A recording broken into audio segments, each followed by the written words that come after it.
आज की क्लास में हम लोग पढ़ेंगे अगला हेडिंग हम लोग पढ़ेंगे चतुर्भुज का क्षेत्रफल ज्ञात करने के लिए सूत्र निकालेंगे हम लोग जब शीर्षों के निर्देशांक दिए गए हों ना। जैसे मान लीजिए ये क्या है, एक चतुर्भुज है, चार भुजाएं हैं, चतुर्भुज है ए बी सी डी, है ना।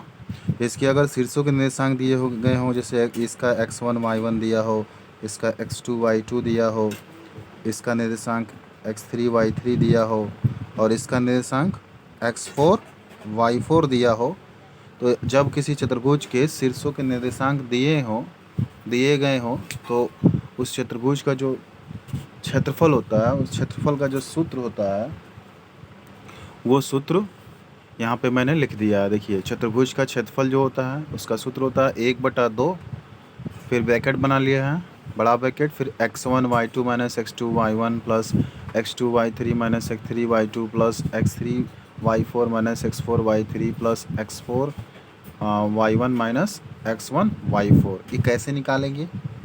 देखिए, आपको इसको रटने की ज़रूरत नहीं है, बस आपको ये याद रहना पड़ेगा ना, ये याद रखना पड़ेगा। ये जो मैंने ये साइड में लिखा हुआ है, आप क्या करेंगे, सबसे पहले x1 y1 लिख लेंगे, फिर x2 y2 लिख लेंगे, फिर x3 y3 लिख लेंगे, फिर x4 y4 लिख लेंगे, ठीक है ना। अब क्या करेंगे, x1 का y2 में गुणा करेंगे। देखिए, तीर हमने नीचे बनाया तो मतलब x1 से शुरू करेंगे, हाँ y2 तक जाएंगे, तो x1 का गुणा करेंगे y2 में, ठीक है ना। और यहाँ देखिए मैंने x1 y2 लिखा है, तो x1 का y2 में गुणा करके यहाँ लिख लेंगे। फिर अब तीर इधर बनाया, देखिए x2 का y1 में गुणा करेंगे तो x2 y1 मिल जाएगा। देखिए x2 y1 लिखा है, बीच में माइनस लगा देंगे, ठीक है, फिर प्लस यहाँ पर लगा देंगे। फिर अब देखिए x2 का y3 में गुणा करेंगे तो x2 y3 हो गया, फिर x3 का y2 में गुणा करेंगे तो x3 y2 हो गया, है ना, प्लस x3 का y4 में गुणा करेंगे तो x3 का y4 में गुणा हो गया, माइनस लगा देंगे, फिर x4 का y3 में गुणा कर लेंगे, ठीक है ना।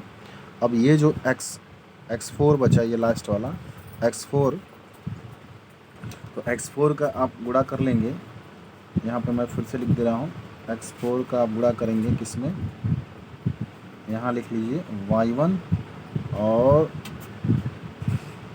यहाँ लिख लीजिए x4 y1, यहाँ x1, ठीक है। ये चीज़ आपको याद रखना पड़ेगा। देखिए x4 का y1 में गुणा करेंगे तो x4 y1 हो जाएगा, माइनस x1 का, ये तीर इधर रहेगा, है ना, माइनस x1 का y4 में गुणा करेंगे तो ये मिल जाएगा पूरा पूरा। मतलब आपको ये याद रखना पड़ेगा, ये चीज़ याद रहेगा तो आप इस सूत्र को आसानी से लिख सकते हो।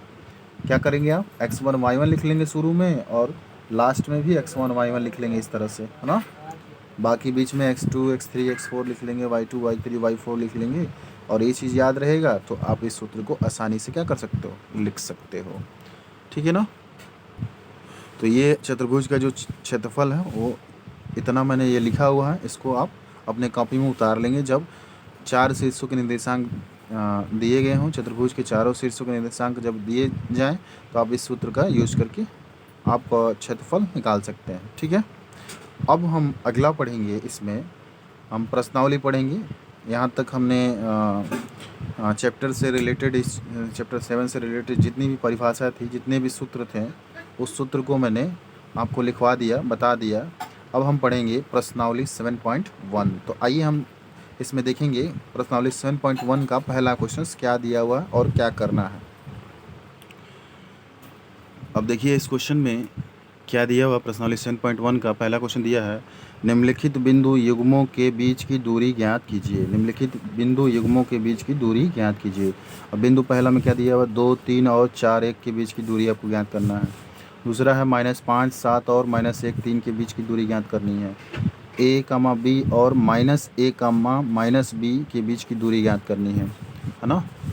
तो इन सब के बीच की दूरी ज्ञात करनी है। तो आइए हम इसमें एक लगाते हैं और बाकी जो 2 छोड़ देंगे वो आप खुद लगाएंगे, क्योंकि सभी एक ही तरह से लगेंगे, ठीक है ना। तो पहला मैं लगाता हूँ यहाँ पर।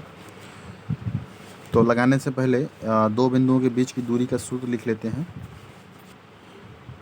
तो ये रहा 2 बिंदुओं के बीच की दूरी का सूत्र। क्या होता है, करड़ी में x1 माइनस x2 का whole square plus y1 minus y2 का होल स्क्वायर, ये दो बिंदुओं के बीच की दूरी का सूत्र है। चूँकि हमें पहला क्वेश्चन लगाना है तो हम क्वेश्चन नंबर 1 को ऐसे लिख लेंगे, ठीक है ना। अब 2 और 3, 2 3 यहाँ पे दिया हुआ 2 और यहाँ दिया है 3 और क्या दिया है, और 4 1 ये दिया हुआ है ना। कह रहे दो बिंदुओं के बीच की दूरी का सूत्र निकालिए।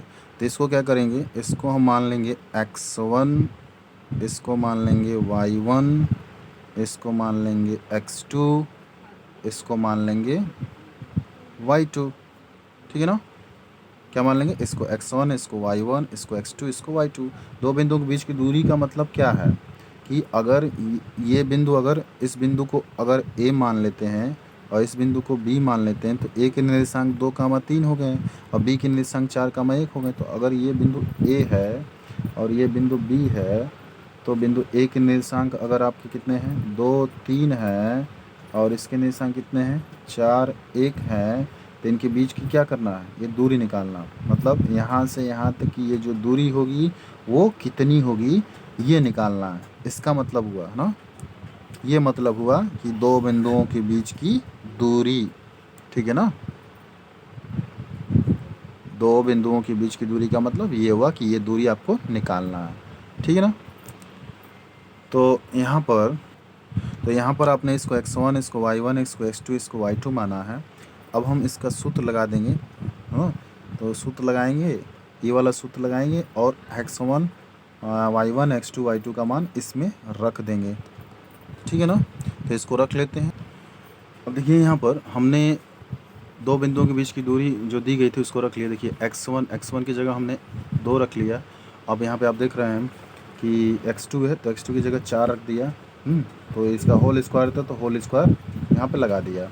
प्लस है तो प्लस लिख लेंगे यहाँ बीच में। अब y1 है, y1 की वैल्यू 3 है तो 3 लिख लेंगे, हाँ। और y2 की वैल्यू 1 है तो यहाँ पे 1 लिख लिया। तो इस सूत्र का हमने प्रयोग कर लिया यहाँ पर। तो आपको मिल गया करड़ी में 2 - 4 का स्क्वायर प्लस 3 - 1 का स्क्वायर। अब 2 में से 4 घटाएंगे तो क्या आएगा, -2 आ जाएगा ना। और 3 में से 1 घटाएंगे तो 2 आएगा। तो अगली लाइन आपको मिलेगी, अब अगली लाइन ये आपको मिल जाएगी करड़ी में -2 का स्क्वायर प्लस 2 का स्क्वायर। इसमें से इसको घटाया तो ये मिल गया, इसमें से इसको घटाया तो ये मिल गया। और -2 के घाते कितना है, 2 है, 2 घात है, यहाँ 2 के घाते 2 है। तो -2 के घाते 2 है तो इसका हम क्या करेंगे, गुणा कर लेंगे।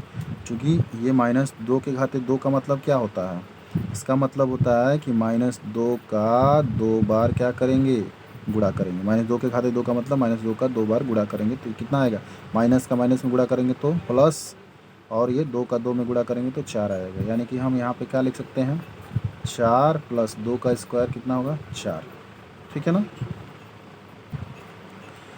तब आपको अगली लाइन क्या मिलेगी, ये दोनों जुड़ जाएंगे 8 हो जाएंगे, है ना।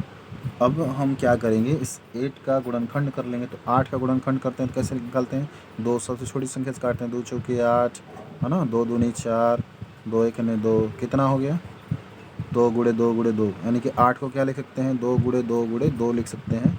यानी कि हम यहाँ पे क्या लिख लेंगे, 2 × 2 × 2, ठीक है। अब क्या करेंगे, अब आप जोड़ा बनाते हैं, जोड़ा बनाते हैं तो ये वाला पेयर बना लेंगे 2। तो यानी कि आपको क्या मिल जाएगा, यहाँ से 2 बाहर निकल जाएगा, 2 करड़ी में 2, है ना। क्या मिल जाएगा आपको, 2 करड़ी में 2। अतः आप कहेंगे कि 2, 3 और 4, 1 के बीच की जो दूरी हो गई वो 2 करड़ी में 2 मात्रक मिल गई। अब ये दोनों बच गए हैं, बिल्कुल सेम तरीके से लगेंगे। आपको इसको लगाना है, लगा के दिखाना है, ठीक है ना।